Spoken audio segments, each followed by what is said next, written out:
د کهانۍ شروعات کیږي. د کهانۍ شروعات د افریقې د یو وړوکي کلي نه کیږي چیرته چې هلک اوسېږي. هلته یو هلک وي او د ریډو مصري وي. هلته یو سړي ته د زړه حمله راشي او مړ شي. د دې سړي ورور چې نوم یې کامران و ډېر خفه شي. د کلي خلکو د هغه د ورور د مرګ لپاره ټول هر څه پوره کړل. وروستو کامران خپل کور ته ځي. په کور کې ښځه، لور او زوی اوسېږي. د کامران د زوی نوم موسی وي. موسی ډېر هوښیار ماشوم وي. موسی ته د ریډیو جوړولو ډېر شوق وي. د خلکو خراب ریډیوګان به یې همیشه هغه جوړول. کله چې موسی سکول ته ځي نو پرنسپل ټول ماشومان په قطار کې ودرولي او ورته وایي که تاسو فیس نه ورکوئ نو زه به تاسو ټول له سکول نه وباسم. موسی له سکول نه وشړل شي او د موسی پلار ډېر غریب و او ډېر وخت نه یې د سکول فیس نه و ورکړی. د موسی استاد چې د موسی خور سره مینه لري هغه موسی ته وایي چې زر دې خپل فیس ورکړه ګینې سکول نه به دې وباسي. خو موسی پوهیږي چې پلار یې فیس نه لري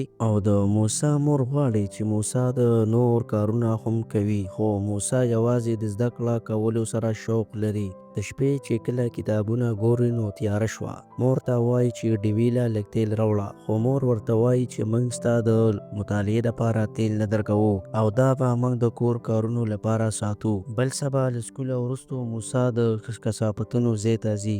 هلته ډېر خراب شیونه پراته وي. موسی یو پمپ او بیټرۍ پیدا کړي. هغه دا غواړي چې دا د ډیوې لپاره وکاروي چې د شپې مطالعه ورته وکړي. بیا خو څه خلک کلي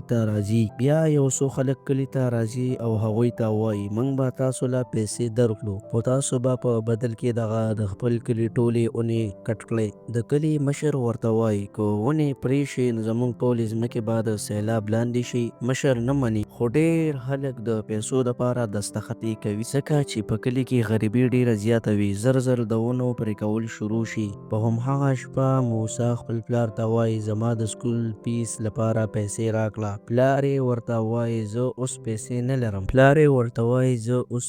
لرم. ته د فصلونو پورې صبر وکړه فیس به بیا زه درکړم. موسی ډېر خفه شي. فصلونه خراب شي ځکه چې دومره خواړه ورسره نه وي چې هغوی پې وخت پاس کړي. هغه د یو ملګري نه مرسته وغواړي. خپل ملګري ته وایي چې ما له لږې پیسې راکړه چې زه لږې ونې نور هم وساتم چې زما دغه ځمکه د سیلاب نه بچ شي. خو ملګری ورته وایي زر به وچکالي راشي کیدای شي سیلاب هم راشي. دا پیسې به تاته وروستو په سخت وخت کې ډېر کار درکړي. پلار د هغه ځای خالي لاس راشي او ډېر مایوسه شي. اوړی راشي ځمکه وچه شي د کروندو لپاره اوبه نه وي. ویلم بیا د کثافتونو ځای ته ځي. هلته دوه زړې بیټرۍ پیدا کوي. بیټرۍ مړې وي خو هغه غواړي چې جوړې کړي. هدف یې دا و چې پمپ چالان کړي او د کروندې ته اوبه ورسوي. کله چې سکول ته ځي نو د پیریډونو نه پس استاد ته وایي ستاسو د بایسکل لیډ څنګه کار کوي؟ آیا په بیټرۍ چلیږي که نه؟ استاد ورته وایي د ډینامو په نوم باندې یو شی دی چې کله ټایر تاویږي نو رڼا کوي. موسی پیسې نه لري چې ډینامو واخلي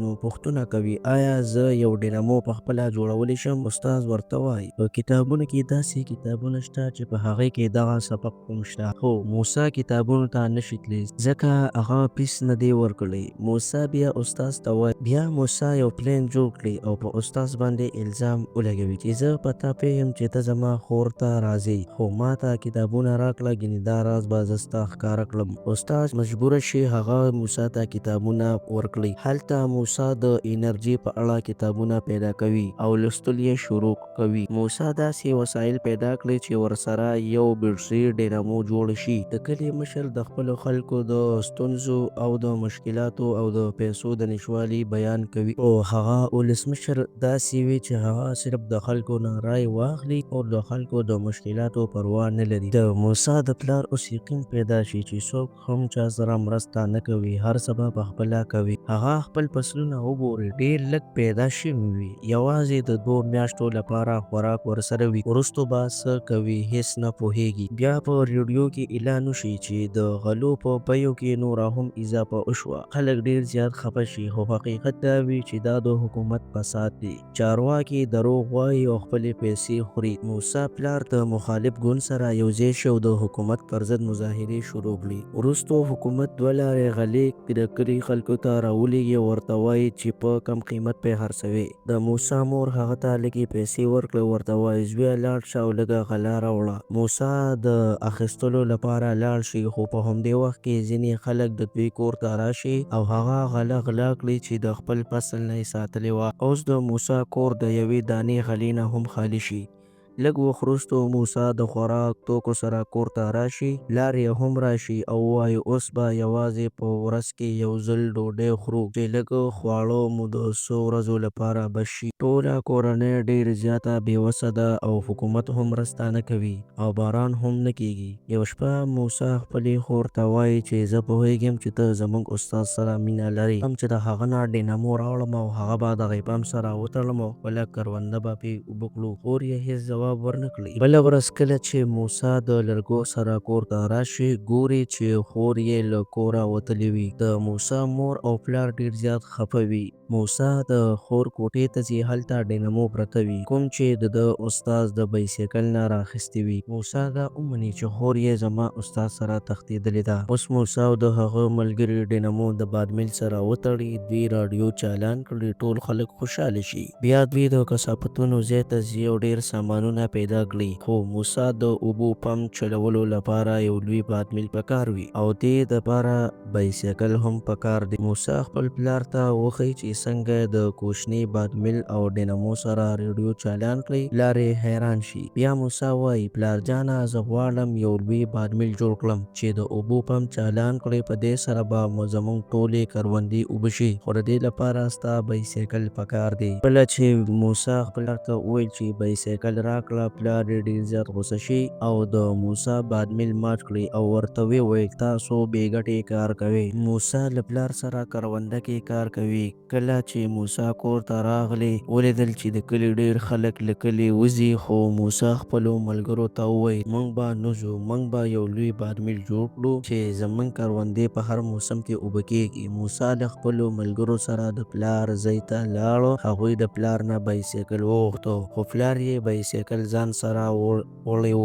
په همدې وخت کې د موسی مور ته خبر راورسېده چې د هغې مور وفات شوې. هغه ډېر غم وکړي. د موسی سپی هم د لوږې له امله مړ شو ځکه څو ورځې یې خواړه نه و ورکړی. موسی ډېر خفه شو. وروسته پلار پوه شو چې باید کومه لاره پیدا کړو، نو هغه موسی ته وویل زه بله لاره نه لرم. که ته فکر کوې چې د پمپ لپاره بادمیل جوړوی شي، زما بایسکل واخله. او موسی د پلار بایسکل واخیسته، ټوټې ټوټې کړه. ټول کلیوال راټول شو، د لرګو نه یو لوی بادمیل جوړ کړه. کله چې بادمیل وګرځېده، د بایسکل څرخه هم وګرځېده چې د ډینامو سره تړلې وه او د هغې د وجې نه بیټرۍ چارج کېده. کله چې بیټرۍ ډکه شوه او د اوبو پمپ کار وکړو، د اوبه کروندې ته روانې شوې او ټول کلی خوشحاله شو. د کهانۍ پیغام دا دی چې الله تعالی د چا محنت هم نه ضایع کوي. په کمنټ کې راته ووایئ چې بله ویډیو پسې جوړه کړم.